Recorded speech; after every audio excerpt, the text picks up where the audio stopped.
Ukiyo-e, or floating world pictures, were an art form that emerged in Japan in the 17th century and flourished throughout the 18th and 19th centuries.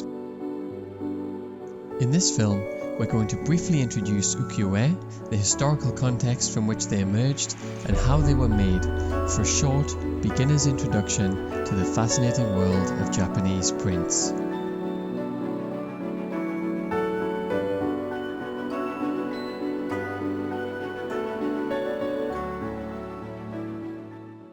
Without context, floating world pictures can be a somewhat esoteric or mysterious phrase.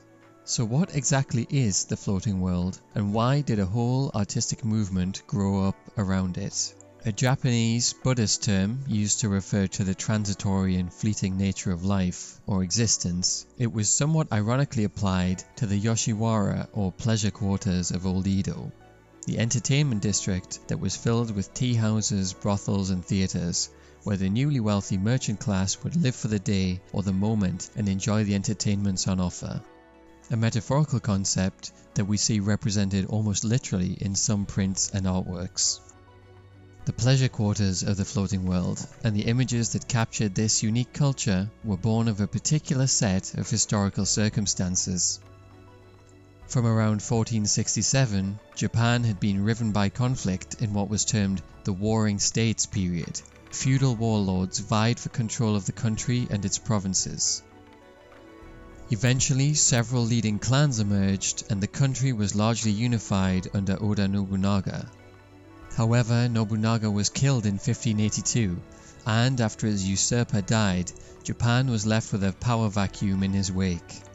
The decisive battle of the Warring States period took place a few years later.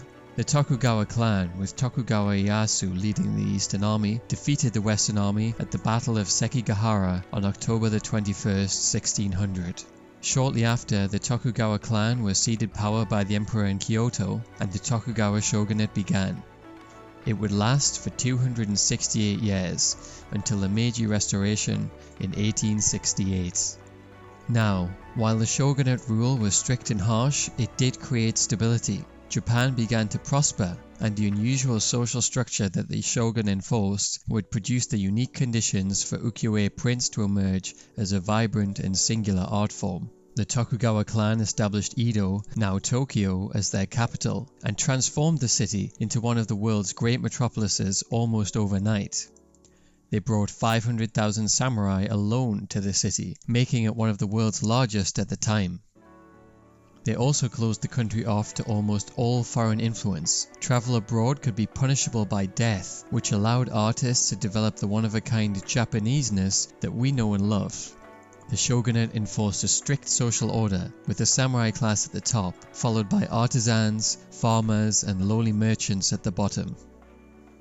Mobility between the classes was officially prohibited.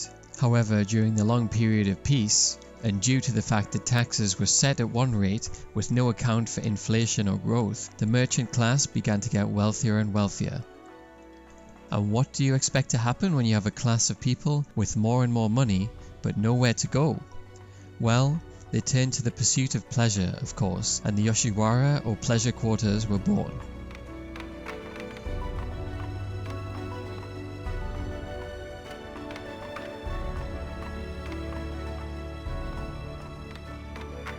Early Japanese prints were very different to the classic landscapes of Hokusai and Hiroshige that many associate with the movement. Originally, designers and publishers would collaborate on illustrated books for Edo's merchant class with a limited colour palette. The books were heavily illustrated, with at least as much emphasis on the pictures as the words.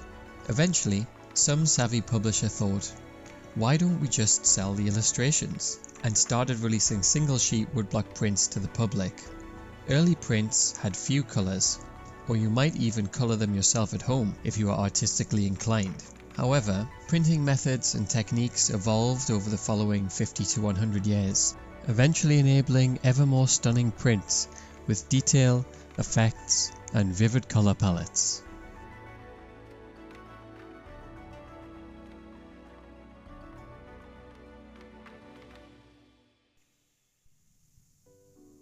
The process itself is a fascinating feat of artistic skill, craftsmanship, and creativity. Ukiyo-e printmaking was a team effort between the publisher, the artist, the woodcarver, and the printer. The publisher would commission designs, series, and pieces from an artist such as Hokusai, and would need to be in tune with the latest trends, fashions, celebrities, and make a judgment about which way the commercial wind was blowing. After receiving a commission from the publisher, the artist would sketch many designs before settling on one. They would then use black ink to draw their chosen composition onto a very thin sheet of handmade paper. Usually, they also mark these original drawings with notes for the printers, such as which colours to use. But much to the frustration of the artists, these requests were often ignored. Once they'd been given the artist's design, the woodcarver would paste the paper face down onto a smooth block of cherry wood. Sometimes they would also apply a little oil onto it in order to bring out the lines, and the carver would then pull away the paper, which left the original drawing marked onto the wood. Using various sized tools, they would then cut away the wood, carving out the negative of the image. This created what's known as the key block. The flat wooden blocks were carved into and covered in ink, a process that required much time and skill. The paper would then be put on top and pressed, and the ink would impress into the paper to create a design. Originally, ukiyo-e prints were carved out of just one wooden block and printed only in black. But after advancements in tools and techniques, the printing process moved into full colour, which would have required many carved blocks. As the artist's drawing was usually a loose sketch or guide, the quality of the print actually depended on the skills of the woodcarver. For instance, some woodcarvers were experts in carving very fine lines, as small as 1 millimeter in width, which they'd use for portraying delicate hairs or slashes of rain. After removing any remaining wood dust and paper residue from the woodblock, the printer would brush ink onto it. They would prepare the handmade washi paper for printing by dampening it, as this helped achieve a crisp design. After placing the damp sheet onto the block, they would rub the back of it with a bar end, which pushed the paper into the carved block and helped the print achieve an equal impression of ink. In the printing workshop, they would first print a test piece in black ink in order to send the design off to the government censor for approval. After being approved, the artist would colour the test print by hand and send it back to the carvers. The carver would then repeat the process of carving away the negative of the drawing, this time using multiple wood blocks, one for each colour. Often there could be up to 20 colours in a design, meaning there could be as many as 20 blocks needed to print it. Once they were carved, they were passed once more onto the printer, who brought the final image together by printing the lightest colour first, gradually getting darker with each colour printed.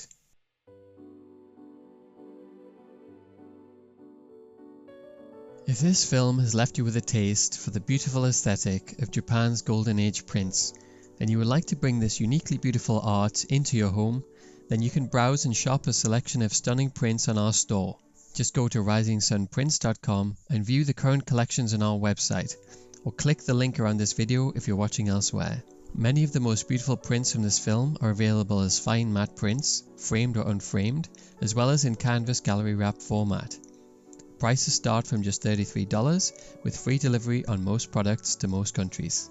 If you enjoyed this film and would like us to continue producing more, then your support will help us do that. So please shop with us and look out for our future films where we'll be diving into the artists, genres and more. If you're on YouTube, don't forget to click subscribe so that you get updated with the latest videos. Thank you and goodbye.